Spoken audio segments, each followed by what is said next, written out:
Alright, so you may remember in 2010, The Wolfman was remade. It consisted of at least 25 minutes of boring scenes of Lawrence Talbot awaiting his transformation, mostly in bed. This film that I'm about to review takes around the same time, and not only are the results badass, but the filler of awaiting the inevitable transformation is fun too. Not saying the 2010 version of The Wolfman sucked, but is definitely inferior to this flick that I'm about to review.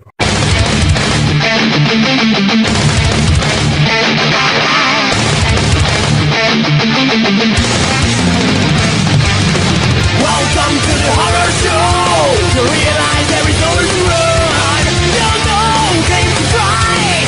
Paranoia is hiding alive. Welcome to the horror show. You realize there is nowhere to run. You know who came to try. Obsessions rule your mind.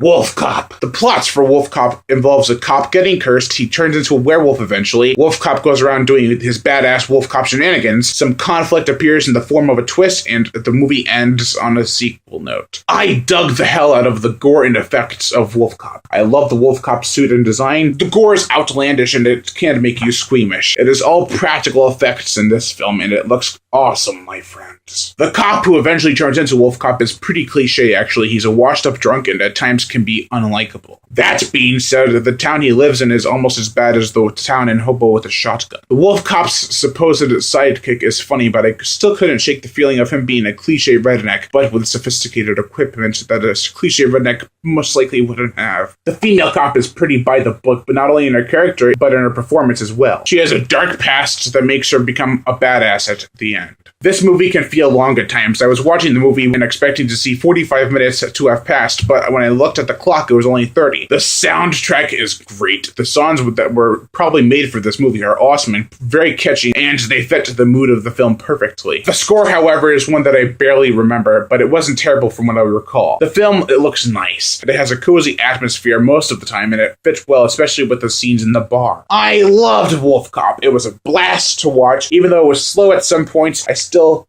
love Wolf Cop. Overall, I give Wolf Cop a 3.5 out of 5. I am Brian Gatto, host of Horror Show Movie Reviews. Make sure to like my Facebook page in the description below to leave comments and subscribe.